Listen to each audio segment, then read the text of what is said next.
بسم الله الرحمن الرحيم ألف لام ميم غلبت الروم في أدنى الأرض وهم من بعد غلبهم سيغلبون في بضع سنين لله الأمر من قبل ومن بعد ويومئذ يفرح المؤمنون بنصر الله ينصر من يشاء وهو العزيز الرحيم وعد الله لا يخلف الله وعده ولكن أكثر الناس لا يعلمون ظاهرا من الحياة الدنيا وهم عن الآخرة هم غافلون صدق الله مولانا العظيم۔ سورہ روم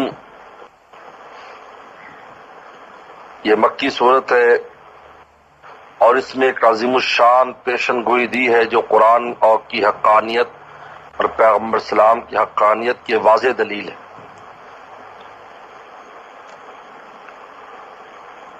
ایسی پیشن گوئی جو بالکل ظاہری اسباب کے خلاف تھی۔ ہوا یہ کہ دو بڑی طاقتیں تھیں پہلے زمانے میں، روم اور فارس، یہ دونوں بڑی طاقتیں تھیں، ان میں آپس میں جنگ ہوتی رہتی تھی۔ فارس کی سلطنت بہت بڑی تھی اور بہت قدیم تھی، روم کی سلطنت چھوٹی تھی اور جدید تھی۔ جب جنگ ہوئی، یہ اس زمانے میں جنگ ہوئی جس وقت پیغمبر صلی اللہ علیہ وسلم نے مکہ شریف میں تبلیغ شروع فرمائی، اور ایسی جنگ ہوئی کہ فارسیوں نے رومیوں کو اتنا مارا کہ بیت المقدس تک قبضہ کر لیا، اور ان کی جو صلیب تھی، سب سے بڑی صلیب، وہ لے گئے اور بیت المقدس کو گندگی سے بھر دیا انہوں نے، کیونکہ فارسی مجوسی تھے اور یہ آگ کو پوجنے والے آتش پرست تھے، اور بہت بڑا علاقہ رومیوں کا فتح کر لیا، اور ایسی کمر توڑ دی کہ 100 سال سے پہلے اٹھنا مشکل۔ جب یہ خبر مکہ شریف میں پہنچی تو مشرکین بہت خوش ہوئے اور مسلمانوں سے کہا کہ ہمارے بھائی جو ہے، کیونکہ وہ مشرک تھے یہ بھی مشرک ہے، تو تمہارے بھائیوں پر غالب آ گئے، رومیوں پر، کیونکہ یہ عیسائی تھے، اللہ کو ماننے والے تھے، رسول کو ماننے والے تھے، لہذا ہم بھی اسی طرح تمہیں ایک دن ملیا میٹ کر دیں گے۔ کفار قریش کہنے لگے۔ مسلمانوں کو ایک تو ویسے مغلوب تھے اور ہر وقت ظلم و ستم کی نئی داستانیں رقم ہوتی تھیں،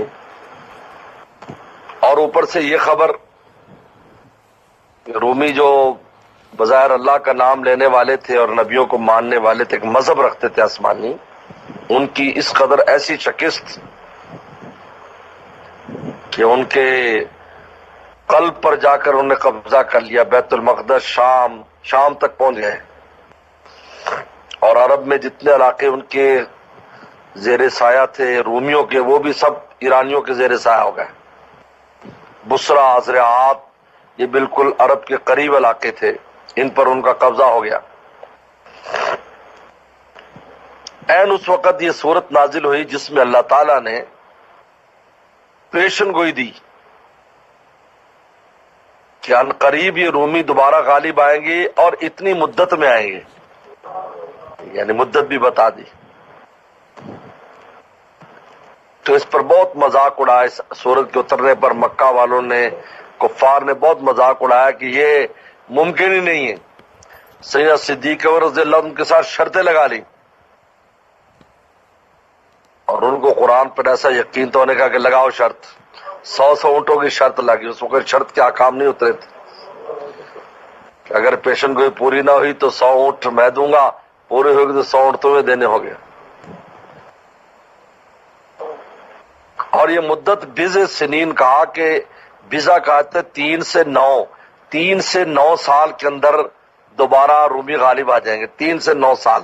انہوں نے کہا 100 سال میں بھی اگر آ جائیں تو تب بھی ہم شرط منظور ہے۔ وہ کفار کہنے لگے آپ، کیونکہ انہوں نے مارا اتنا تھا، ایک سلطنت بڑی تھی، ایک پرانی سلطنت تھی،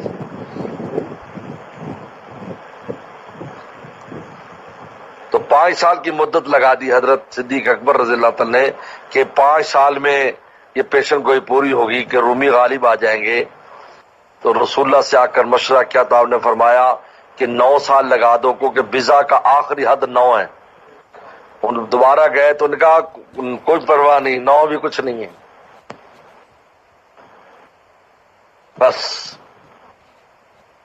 اب 9 سال پورے ہوئے اور ادھر رومیوں نے فارسیوں پر حملہ کیا، اور ادھر وہ جنگ تھی اور ادھر بدر کی جنگ شروع ہوئی. یہ ہوا، ادھر صحابہ کرام بدر کے میدان میں اترے ہوئے تھے، ادھر رومی جنگ کر رہے تھے. تو جس وقت مسلمان بدر میں فاتح بنے اسی وقت خبر آئی کہ رومی جیت گئے. 2 خوشیاں جمع ہو گئی. ایک خوشی جمع ہو گئی خود اپنے جیتنے کی بھی، اور ایک خوشی جمع ہو گئی آسمانی مسلک رکھنے والے اپنے ہم جو ہے نا جن کو بھائی بند کہتے تھے ان کی، اور کفار کو دوہری، یعنی ایک تو اپنے بندے مرنے کی اور شکست کی، اور ادھر سے فارسیوں کی شکست کی 9 سال کے اندر اندر. تو قرآن کی ایسی حقانی کی دلیل ہے کہ اس زمانے کے تناظر میں اگر اس کے دیکھا جائے تو اس کا امکان ہی نہیں ہے کہ ایسا ہو سکتا ہے. لیکن قرآن نے بالکل اس کے خلاف کیا اور بتا دیا کہ اصل چیز یہ ظاہری اسباب نہیں، اصل چیز میرا ارادہ ہے. اللہ تعالیٰ فرماتے ہیں میں جب ارادہ کر لوں تو تھوڑی سی جماعت کو بڑوں پر غالب کر دوں. جب بدر میں بھی یہی ہوا، کم من فیۃ قلیلۃ غلبت فیۃ کثیرۃ باذن اللہ. چھوٹی سی جماعت بڑی بڑی جماعتوں پر غالب آ جاتی. یہ تو ایک پیشن گوئی. دوسری،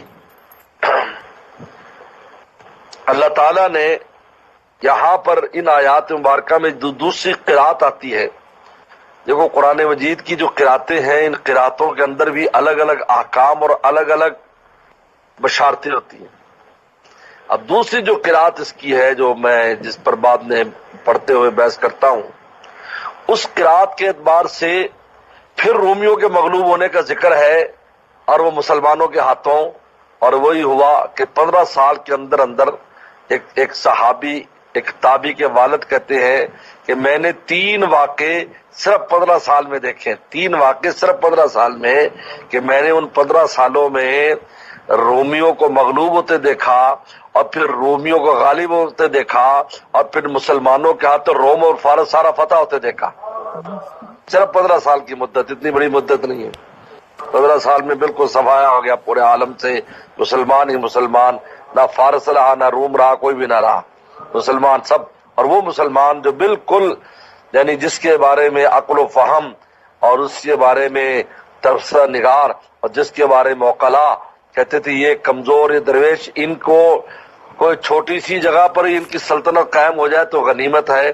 انہیں پورے عالم پر سلطنت قائم ہو گئی. صرف 15 سال کی مختصر مدت، 15 سال کچھ بھی نہیں ہے. تو فرماتا ہے الف لام میم غلبت الروم، یہ پہلی قرات ہے. رومی مغلوب ہو گئے یعنی وہ جو جنگ میں. فی ادن الارض، تمہاری قریب کی زمین میں، عرب والو تمہاری قریب کی، یعنی کیونکہ شام وغیرہ کے جو علاقے سال لگتے تھے. وہم من بعد غلبہم سیغلبون، اور وہ اپنے مغلوب ہونے کے بعد ان قریب غالب. سیغلبون یعنی کہ یغلبون جو کبھی، ابھی کچھ دنوں میں، کچھ سالوں میں، سیغلبون ان قریب وہ غالب ہو جائیں گے. فی بضع سنین، چند سالوں میں. بضع کا معنی 3 سے 9. اور حضرت عمر حضرت صدیق نے جو شرط لگائی تھی، تو پھر وہ چونکہ ان زمانے میں یہ اقدار بہت تھی، باوجود ہے کہ بدر میں جنگ ہوئی لیکن اس کے باوجود 100 اونٹ بھیجے انہوں نے، 100 اونٹ بھجوائے کفار قریش نے کہ بھائی تم شرط جیت گئے. تو سیدنا صدیق اکبر نے عرض کیا یا رسول اللہ یہ 100 اونٹ آئے ہیں. آپ نے فرمایا کہ بس اس کو صدقہ کر دو. تو رکھے نہیں بلکہ وہ صدقہ غریبوں کو صدقہ کر دیے گئے. تصدق بھی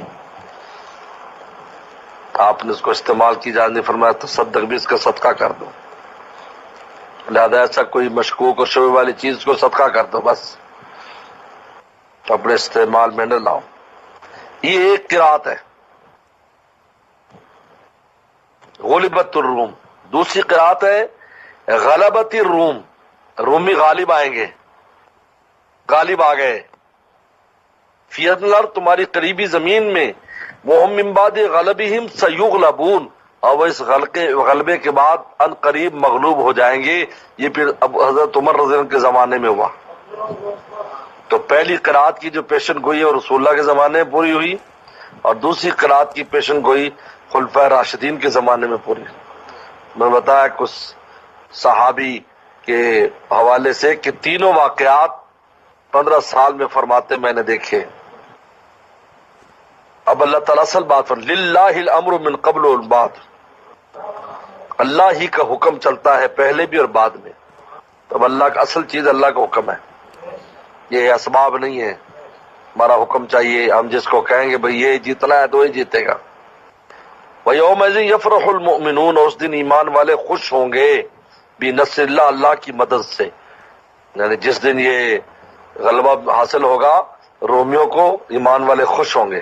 تو ڈبل خوشی ہو گئی تھی، ایک تو بدر میں جیتنے کی اور ایک رومیوں کے جیتنے کی. یہی واقعہ پھر اسی وجہ سے، یعنی سن 2 ہجری میں انہوں نے جنگ جیتی تھی رومیوں نے، اور وہ قیصر بادشاہ نے، وہ رومیوں کا بادشاہ تھا قیصر.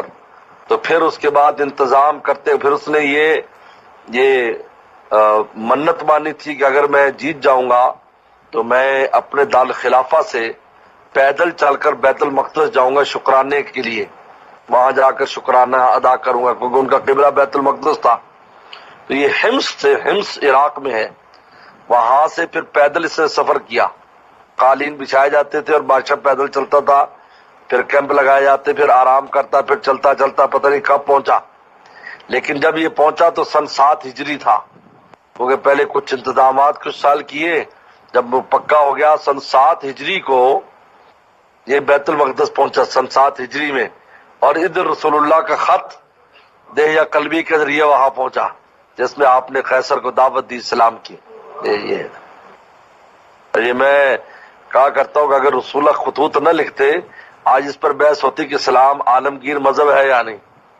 اگر آپ نے خط لکھ کر بتا دے کہ اسلام عالمگیر مذہب ہے، کوئی مذہب عالمگیر نہیں ہے، نہ عیسائیت ہے، نہ یہودیت ہے، نہ ہندوازم ہے. جتنے بھی مذاہب ہیں، چاہے آسمانی ہوں یا زمینی بنے ہوئے ہوں، عالمگیر نہیں ہے، سب اپنے مخصوص علاقوں کے لیے. آج بھی یہودی وہی ہوتا ہے جو یہودی کا بیٹا ہو، ورنہ یہودی نہیں بن سکتا چاہے مذہب اختیار کر لے. یہ عالمگیر مذہب اسلام ہے. اور وسلم نے جہاں نصوص موجود ہے قرآن حدیث کی کہ پورے عالم کی طرح ہم نے اس کو بھیجا ہے، رحمت العالمین، پورے عالم کے لیے آپ کو ہم نے بھیجا ہے. لیکن وہاں آپ نے خطوط لکھ کر عملی طور پر بھی اس بات کو ثابت کر دیا کہ اسلام پورے عالم کے لیے. اس وقت کی جو معروف سلطنت تھی سب کو خط لکھے آپ نے. تو پھر یہ دہیا قلبی اور قیصر اور پھر ابو سفیان، یہ سب بیت المقدس میں جمع ہوئے اور رسول صلی اللہ علیہ وسلم کے بارے میں پھر سوال جواب ہوئے. قیصر نے سوال کی، اس روایت کو بخاری کی دلائل نبوت میں سب سے بڑی روایت کہا جاتا ہے کہ نبی کی کیا اوصاف ہوتے ہیں. للہ الامر من قبل بعد، یوم یفرح المؤمنون، اس دن ایمان خوش ہوں گے بنصر اللہ کی مدد سے. ینصر من یشاء، اللہ تعالیٰ جس کی چاہتا ہے مدد کرتا ہے. والعزیز الرحیم، وہی زبردست اور رحم والا ہے. وعد اللہ، اللہ کا وعدہ ہو چکا ہے، ایمان والوں وعدہ ہو چکا ہے، پکا ہے، یہ ہو کر رہے گا. لا یخلف اللہ وعدہ، اللہ اپنے وعدے کے خلاف نہیں کرتے. ولکن اکثر الناس لا یعلمون، لیکن اکثر لوگ جانتے نہیں ہیں، جلد بازی کرتے ہیں، بے صبری کرتے ہو، کیوں نہیں ہوا، یہ نہیں ہوا. حالانکہ اللہ کا وعدہ ہے اور اپنے ٹائم پر وعدہ پورا ہوتا ہے. جیسے آج کل ہماری حالت چل رہی ہے اس وقت، جو گو مگو کی حالت ہے ایمان والوں کی، اس وقت وہ بالکل عجیب مایوسی کی طرف شیطان بار بار لے جاتا ہے. حالانکہ اللہ کا وعدہ ہے کہ انتم الاعلون ان کنتم مومنین، اگر تمہارا ایمان مضبوط ہو جائے تو تم ہی غالب ہو. اور یہ ہونے والا ہے، اسلام کا غلبہ ہونے والا ہے. لہذا باوجود اس کے کہ دنیا میں اس وقت جو ہے وہ اسلام کے خلاف، پوری عالم اسلام کے خلاف لگا ہوا ہے، اپنے غیر سارے، لیکن اس کے باوجود بھی اسلام پھیل رہا ہے. اسلام کا تعارف پہلے سے زیادہ ہے، لوگوں کو اسلام پر عمل کرنے والے پہلے سے زیادہ ہے. ہاں جی، آپ دیکھ لیں، عملی طور پر دیکھ لیں، پہلے مسجد میں بڈھے نظر آتے تھے، اب جوان بھی نظر آتے ہیں۔ پہلے تسبیح بڈھے کے ہاتھ میں ہوتی ہے، اب جوانوں کے ہاتھ میں بھی نظر آ رہی، اور پورے عالم میں، پورے عالم جو ہمارے مجلس میں عالمی ہے، عالمی اجتماع ہے چھوٹا سا بھی، اور یہ جو درس ہو رہا ہے یہ بھی عالمی درس ہو رہا ہے، یہ کہاں ہے؟ یہ پیچھے ذرا دیکھ لو، کہاں ہے؟ کچھ بھی نہیں ہے۔ یہ ہے اسلام جو ہے وہ بڑھ رہا ہے، کیونکہ اللہ تعالیٰ کا وعدہ ہے قیامت قائم نہیں ہوگی جب تک اسلام پورے عالم پر چھا نہیں جائے گا۔ تو علامات قیامت میں سے اسلام کا چھانا بھی ہے اور غالب ہونا بھی ہے۔ تو جہاں اور وہ ہو رہے ہیں تو یہ بھی پوری ہونا ہے کہ پورے دنیا پر رسول اللہ کا کلمہ ہوگا، بس اور کوئی نہیں ہوگا۔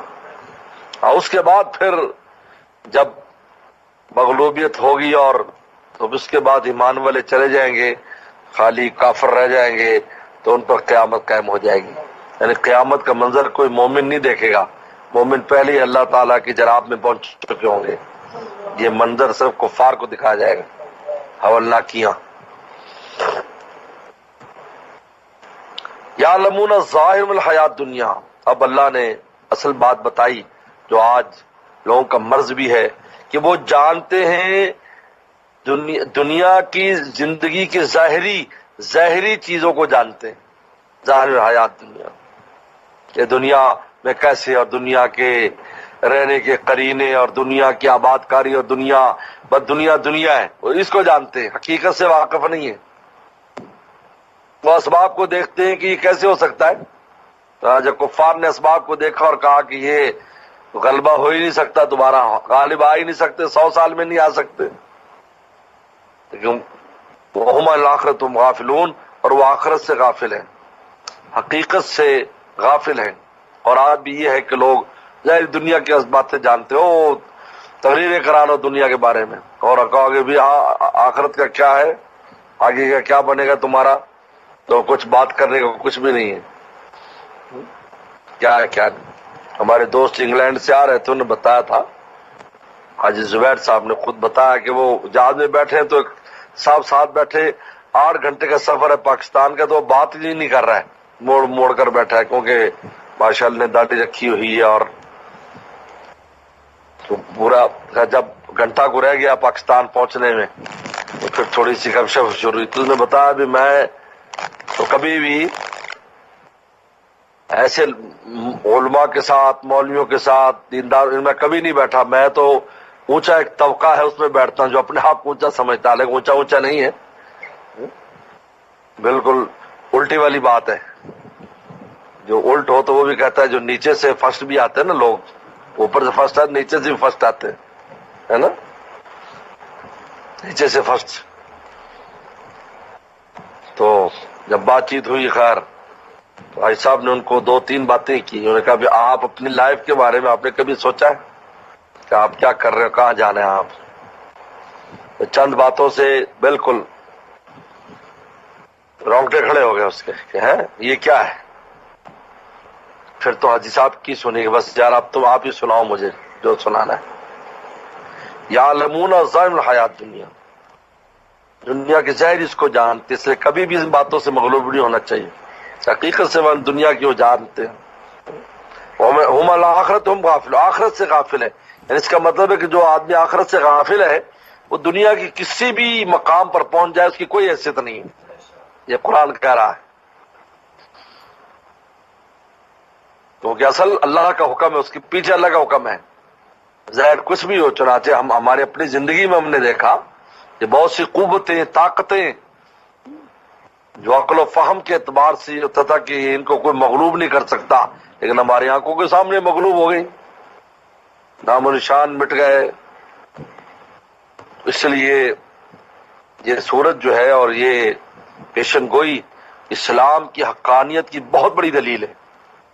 معلوم کہ یہ کتاب اس ذات کی ہے جو غیب کی باتوں کو جانتا ہے، حال، ماضی، مستقبل کو جانتا ہے، اور رسول اللہ صلی اللہ علیہ وسلم کے سچے ہونے کی دلیل ہے کہ آپ جو کلام پیش کر رہے ہیں یہ منزل من اللہ کلام ہے۔ صدق اللہ العظیم۔